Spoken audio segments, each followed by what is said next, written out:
हिंसा से अनेक बहनें गुजरती हैं, अनेक माताएं गुजरती हैं और अनेक भाई भी गुजरते हैं।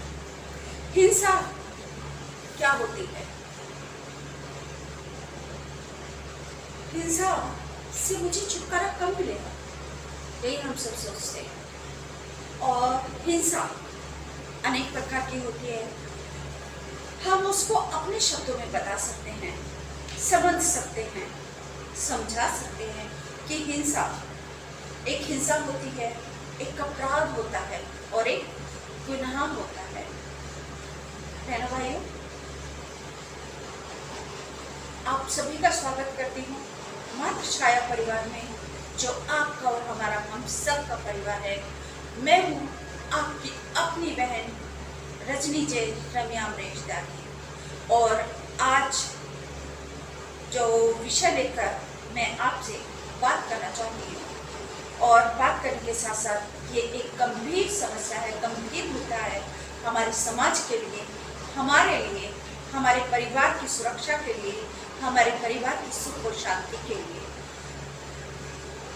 और यह विषय है हिंसा।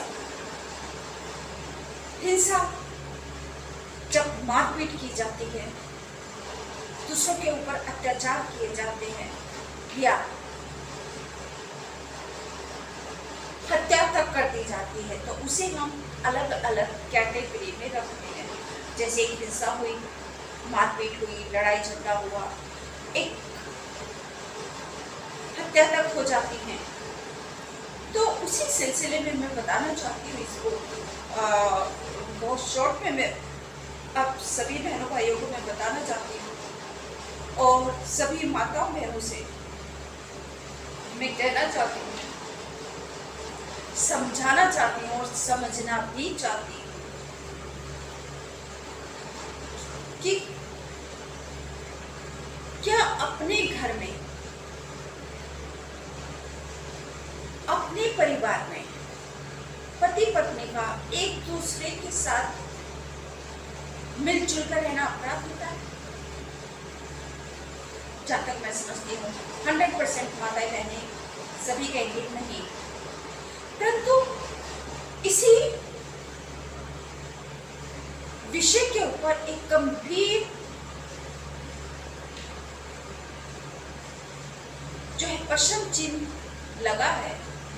कल 19 अगस्त को जन्माष्टमी वाले दिन, जब पूरी दुनिया, पूरा देश हर्षोल्लास के साथ जन्माष्टमी का पर्व मना रहा था, वहीं हमारी एक बहन के ऊपर उसके पति ने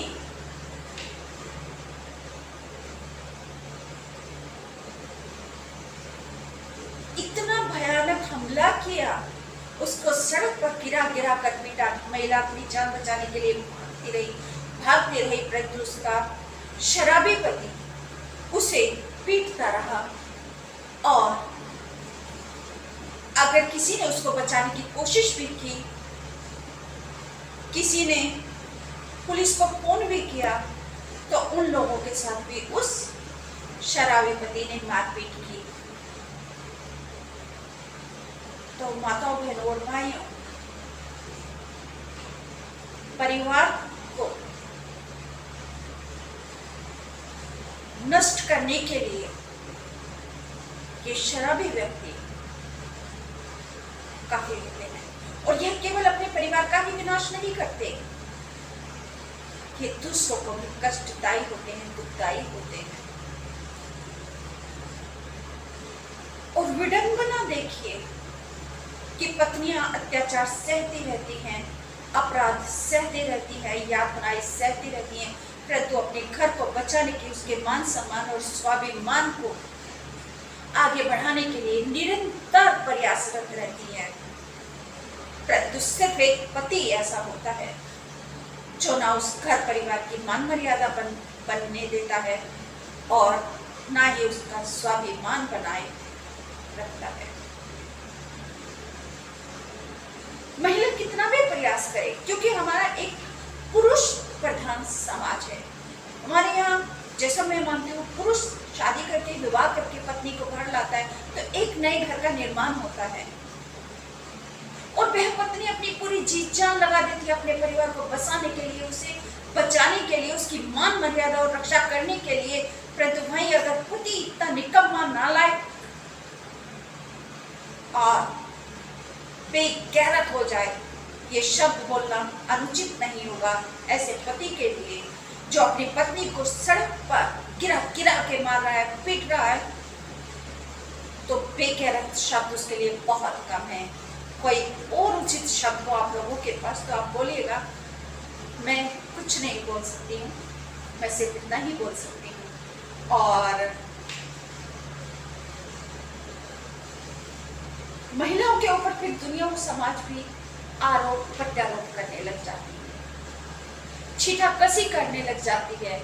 लेकिन जो महिलाएं मौज मस्ती के लिए जीती, वो किसी की नहीं सुनती, वो अपनी ठीक है, तेरी मेरी बनी तो ठीक है, नहीं तू अपने रास्ते और मैं अपने रास्ते, वो करती हैं। लेकिन ऐसी महिलाएं जो शादी होने से और अपनी अंतिम सांस तक जद्दोजहद करती रहती है अपने घर की मर्यादा, सम्मान और स्वाभिमान को बनाए रखने के लिए, एक ऊंचाई तक ले जाने के लिए, उसी महिला के ऊपर इतने अत्याचार किए जाते हैं। ये पुरुष अपने आप को शक्तिशाली समझते हैं, अपनी शान समझते हैं, अपनी ताकत समझते हैं। परंतु वह महिला क्या करे, बताइए आप, क्या करना चाहिए? इसी सवाल के जवाब मैं आपसे मांगती हूँ। यह घटना है बहनों भाइयों, कल 19 तारीख जन्माष्टमी के दिन शुक्रवार। आप सभी जानते हैं कि 19 अगस्त को जन्माष्टमी थी कल, परंतु उस बहन के साथ इतनी दुर्दशा, और भी ना जाने कितनी बहनों के साथ ये एक जानकारी में आई है। और ये घटना है गाजियाबाद के कविनगर इलाके की, कविनगर थाना क्षेत्र की महिंद्रा एनक्लेव की।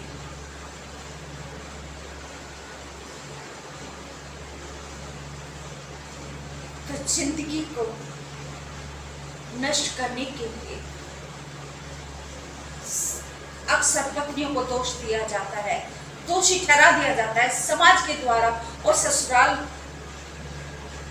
पति पक्ष के परिवार वालों के द्वारा, जबकि महिला अपना जीवन संघर्ष करते करते उस परिवार की रक्षा और इज्जत को बनाए रखने के लिए, ऊंचाइयों तक ले जाने के लिए अपना जीवन न्यौछावर कर देती है।